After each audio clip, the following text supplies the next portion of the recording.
Môn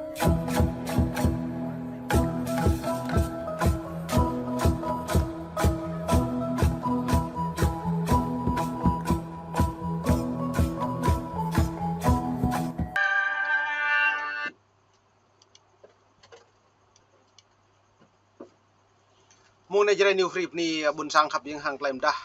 cái mình thứ gật lại giật lên nè, đã bổ ra này lúng ta, binh cột này doan hàng lại rung răng mang pul dạ prọ ta như phố, giờ ta nhớ này nhiều tuổi tua hầm núi, lên tầng kẹng mạ prọ hem lại, nó có mày rắc về cọ như chi yếu,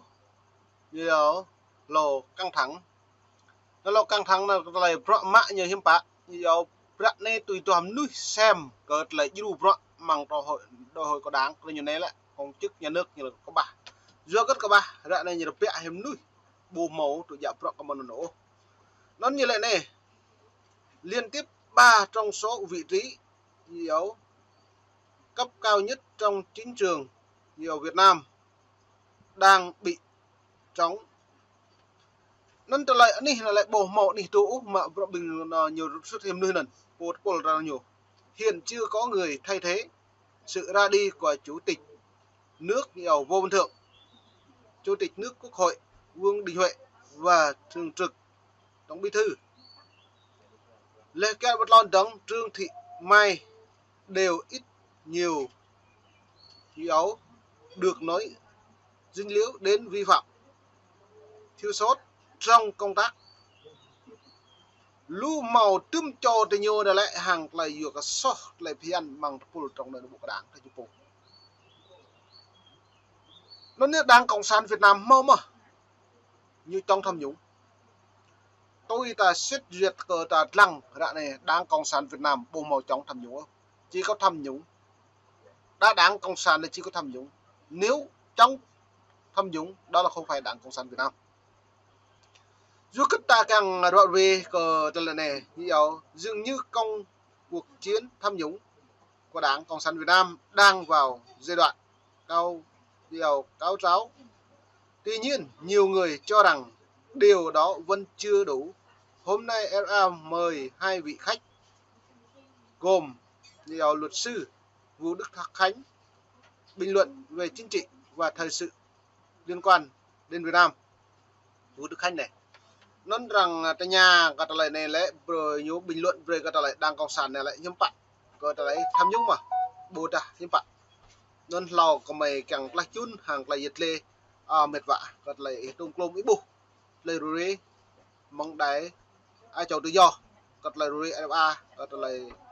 bình luận cả đảng cộng sản Việt Nam cả lại tham nhũng bờ đạp bờ tham nhũng chun ngăn bờ đạp chun ngăn nên lại này mày về xem rằng lại lên này. Dường như công cuộc chống tham nhũng của Đảng Cộng sản Việt Nam đang vào giai đoạn cao trào. Tuy nhiên, nhiều người cho rằng điều đó vẫn chưa đủ. RFA mời hai vị khách mời gồm luật sư Vũ Đức Khanh, bình luận gia chính trị và thời sự liên quan đến Việt Nam. Luật sư Vũ Đức Khanh hành nghề luật sư tại Canada, hiện giảng dạy bán thời gian tại Đại học Ottawa, Canada. Luật sư về nhân quyền Lê Quốc Quân được đào tạo chính quy về luật pháp Việt Nam. Ông là tác giả nhiều bài viết mang tính chỉ trích mạnh mẽ những vấn đề xã hội, hậu quả là bị tước giấy phép hành nghề luật cùng với 3 lần ngồi tù. Hiện tại, luật sư Lê Quốc Quân đang cư ngụ tại vùng thủ đô Hoa Kỳ. Để cùng bàn luận thêm, mời quý vị cùng theo dõi. Thanh Trúc xin kính chào quý vị. Nó nét đã bộ cái Lê Quốc Quân nó lại nhiều thô bã thì lần chặt Việt Nam nhiều làm luật về nhân quyền. Sama mang nó là đảng cộng sản Việt Nam tước mạ hị mạ đoạn màu bồ bề màu đó thầy đảng ô lên tương căn pre lấy cợt lại mạ pro mang pul lần chặt Việt Nam cợt lại cái cợt lại cái nằm núi nó như đợi cha rằng vừa cho nó là có khánh nó lại nhú Vũ Đức Khánh nó lại nhú mạ pro cả trong lô pol hàng lại như áo căn bình xuân ngàn dần về trong tham nhũng sam ra này đang càng mạ rồi mà nó lại tung klum hàng lại rật lê vì bằng pro tạ bù ra này có ba đa pro cơ lại tum hàng lại nghệ sát còn đạo buồn sang bằng tay nhà đấy nhủ do cất lại mạ pro lê từng hàng lại đung lại giật lên này mời xem lần như vậy. Thưa quý vị, khi người không sạch chống tham nhũng, đây là một đề tài trên cái bài tham luận của tiến sĩ Hà Hoàng Hợp mà chúng tôi đọc được ở trên Facebook. Và cũng với cái sự cho phép của ông thì chúng tôi sẽ nhân đó để đưa vào buổi hội luận ngày hôm nay. Và tiến sĩ Hoàng Hợp là một người phân tích về chính trị tại Việt Nam, và ông thuộc Viện Nghiên cứu Đông Nam Á Singapore. Và hai vị diễn giả có mặt ngày hôm nay mà Thanh Trúc hân hạnh được đón tiếp, đó là người thứ nhất là luật sư Vũ Đức Khanh. Vâng, xin kính chào cô Thanh Trúc, rất là hân hạnh được tiếp chuyện với cô Thanh Trúc và luật sư Lê Quốc Quân ngày hôm nay ở Đài Á Châu Tự Do. Đây là một cái vinh dự rất là lớn. Dạ vâng, luật sư Vũ Đức Khanh cũng đã giúp Thanh Trúc để giới thiệu vị diễn giả mà lần đầu tiên đến với chương trình hội luận với Thanh Trúc là luật sư Lê Quốc Quân. Xin chào chị Thanh Trúc và xin chào quý vị. Tôi là Lê Quốc Quân và tôi cũng lần đầu tiên đến đây. Tôi thực sự vinh dự và cảm thấy xúc động khi đến tại nơi một cái đài mà trong khi tôi đang ở trong lao tù đã rất nhiều lần lên tiếng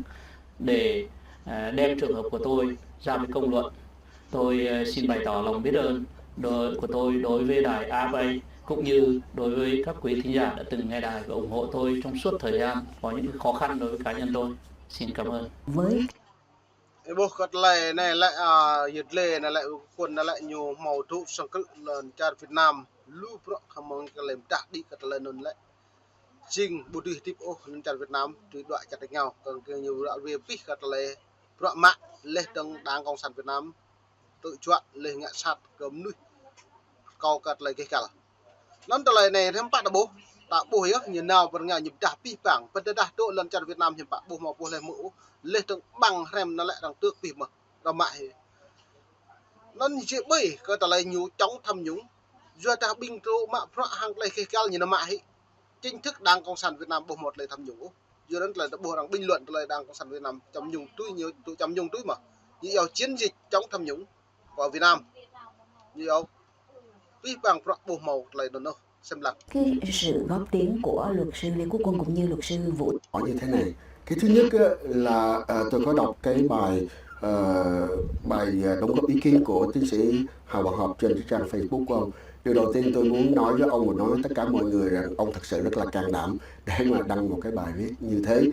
Nếu đọc lại, quý vị đọc tới cái đoạn chót, cái phần bắt đầu bằng cái chữ tóm lại, tức là ông kết luận cái vấn đề, thì ông có đề nghị một số những cái giải pháp, mà những cái giải pháp đó nó rất là đặc biệt, là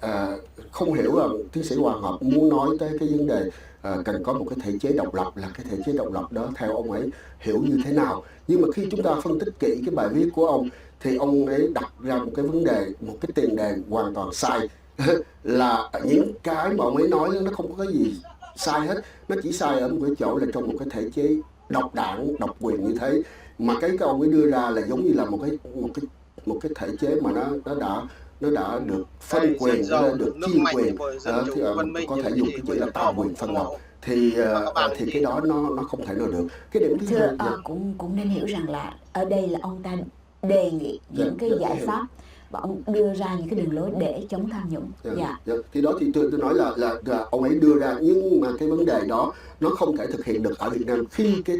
thể chế chính trị, chúng ta cần phải nói là cái chế độ chính trị đó nó không thể làm được cái điều mà ông ấy muốn nói. Cái điểm thứ hai nữa tôi muốn nghĩ là trong cái buổi thảo luận ngày hôm nay với luật sư Lê Quốc Quân và với cô Thanh Trúc, tôi nghĩ là chúng ta phải đầu tiên đặt lại cái khái niệm tham nhũng là như thế nào, chúng ta phải định nghĩa cái tham nhũng đó như thế nào trong cái khuôn khổ pháp lý của luật pháp quốc tế và cái khuôn khổ của đạo luật phòng chống tham nhũng của Việt Nam năm 2018. Rồi từ đó chúng ta mới hiểu tới là cái thể chế chính trị này nó có thể chống được tham nhũng hay không, giống như cái kết luận của ông Hà Hoàng Hợp khi nói rằng là lời này bố lại yết lệ này lại pre nuôi tình cảm pre thao căn lại trong tham nhũng hiệp bạc tôi đặt lăng mong tai ta lăng lại phải hấp là lại hàng tôi đặt lăng đáng cái này lại đã bổ như một trong tham nhũng. Đảng Cộng sản Việt Nam chỉ cái chống những người đấu tranh, Đảng Cộng sản Việt Nam chống những người gì giáo nuôi đòi nhân quyền, lê Đảng Cộng sản Việt Nam chống những người làm tốt thì bởi từ đây trong tham nhũng vua kết mạng mang 2018 trôi này như một trong tham nhũng mang nâng bạc nhà nước hàng tỷ đô la đầm nhớ cờ trở lại mạng bằng xuân ngắn để lúng ta hàng lấy quỷ pẹt nuôi buồn sang bằng lần nạp lẹp lá lê từng lúng ta lại cho sạch như một sáng đối với đáng ra này nó bố hiếm bạc lại tham nhũng như này, tham nhũng ra này là nó bự này là tùm mà bộ nè nó lại đã bố rip không đang có sản Việt Nam bộ một lại đập nặng mang nó lum ta cật lại tham nhũng này lại pi bằng pro han này lại nạ buồn sang gì rồi chứ bây có mày lệ nuôi nạ buồn sang gì rồi hắn này là lần nạ buồn sang nhiều xịn mà bạc thì nhiều hiếm bạc hắn này tươm bình xuân ngàn hắn này tại bộ Vương Đình Huệ này Lê Đức Chủ tịch Vô Văn Thượng lại xuân ngàn chứ này Tổng Bí thư gì đó Trương Thị Mai Tạ Bình tham nhũng sau việc đoạn này nhở Lê Trương Dương thì như trong tham nhũng Đảng Cộng sản Việt Nam vào giai đoạn